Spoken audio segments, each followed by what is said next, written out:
حواوشي او لحم بعجين، شلون تسمونه عندكم بعد ما اعرف.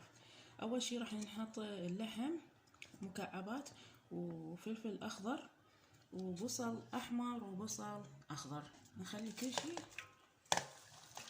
على بعض.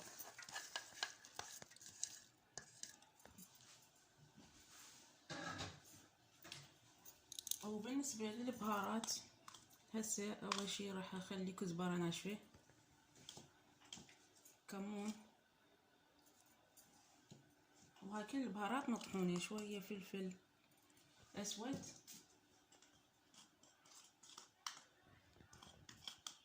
و7 بهارات، واكيد راح نخلي شوية ملح ما نكثر.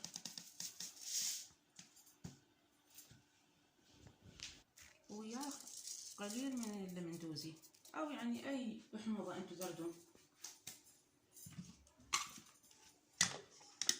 وايضا تقدرون تخلون كزبرة خضراء بس انا خليت ناشفة.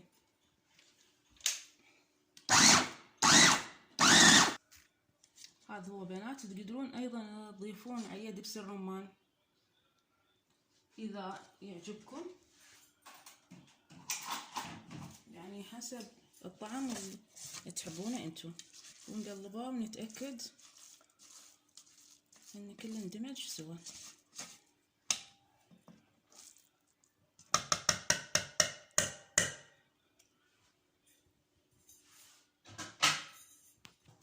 مرحبا بنات، شلونكم؟ شخباركم؟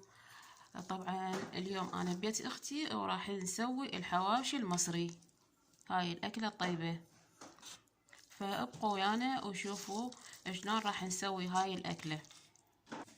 هسه بنات نستعمل هذا الخبز المصري مثل ما تشوفون، او تردون انتو يعني اللبناني كيفكم. وحاولي يعني هاي الفتحة اللي تقصينها ما تكون كبيرة، حتى بعدين من تخلين الحشوة ما تطيح منك منا ومنا. هسه شوفكم وياه، بس اهم شي يعني ما بي مادة سائلة، نتأكد. ونخليه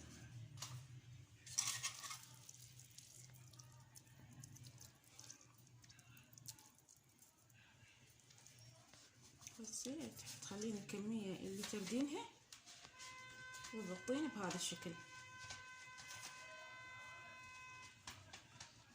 نضغطها، شوفوا بنات، والكمية بعد تظل يمك، انت قد تبين تخلين يعني تكثرين تقللين انت براحتك. هاي من هنا ما بيها حشوة كملها.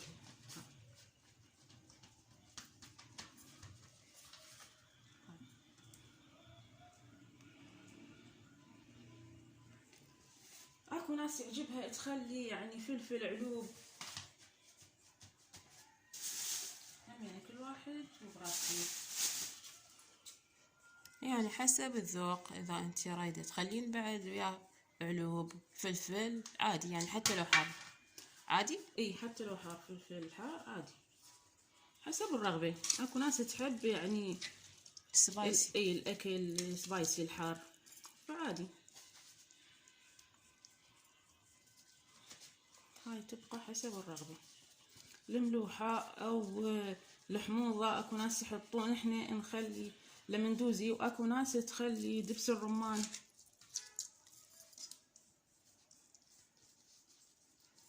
مسألة ذوق يعني. اي مسألة بالاكل ذوق. هاي بنات بهاي الطريقة، وصفة كلش سهلة وما تحتاج لا حمص ولا شيء طبعا، بس اهم شي نضغطها ونتأكد. راح نسوي الكمية ونرجع لكم بنات.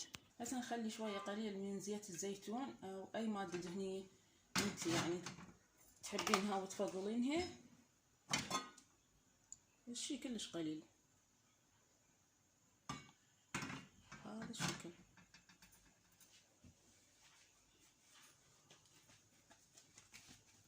ونجيب خبزتنا ونخليها بنات. زين النار عالية ناصية؟ النار نخليها متوسطة. ما شوفوا بنات، نار متوسطة. أي. لأن احنا نريد اللحم، ما ننسى إن اللحم أصلا ما يعني مستوي. مو مستوي. خليناه رأستين بالخبزة، لهذا السبب لازم نخليه هذا يعني على نار هادي حتى يستوي براحته اللحم، ما نستعجل عليه. وهسه بس تستوي أول خبزة الجهة الأولى راح نشوفكم إياها. هسه هاي بنات الجهة الأولى، شوفوا شلون صارت. واهم شي نتأكد ان اللحم من داخل استوى من الجهة اللي قلبناها. هسه على الجهة هاي الثانية نخليها الى ان تستوي.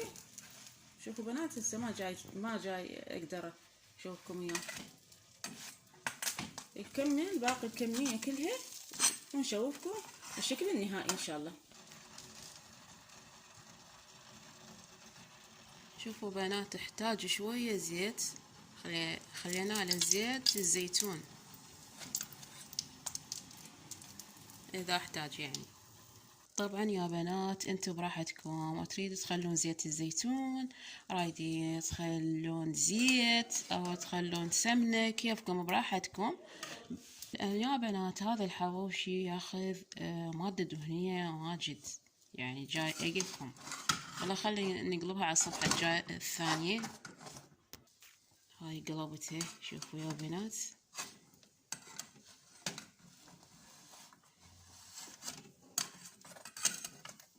خلي نشوف اللحم شخباره. هاي انا بحدي ما قدرت يعني. شوفوا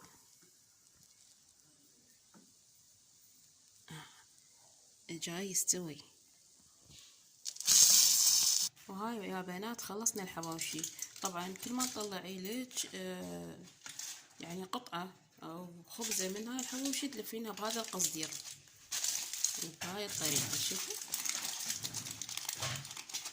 حتى يحتفظ بالحرارة مالته.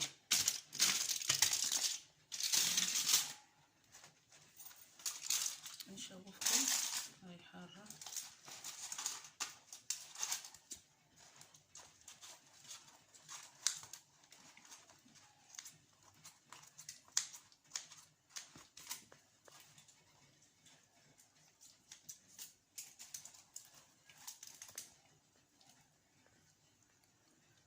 بس هي حارة يعني ما اقدر اشيلها.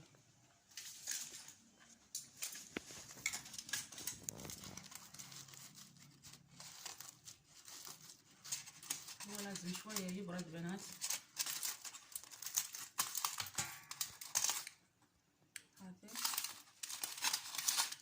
شوفوا الطبقة مالت اللحم، شوفوها مبينة.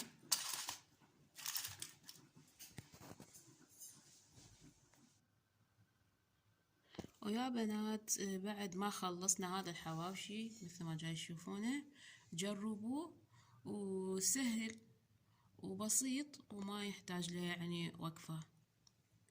وتابعوا انتو الوصفة اذا عجبتكم، وسهمكم العافية. هذا عشانه. يلا ولا تنسوني باللايك والاشتراك والضغط على زر الجرس حتى يصلكم كل ما هو جديد. باي باي.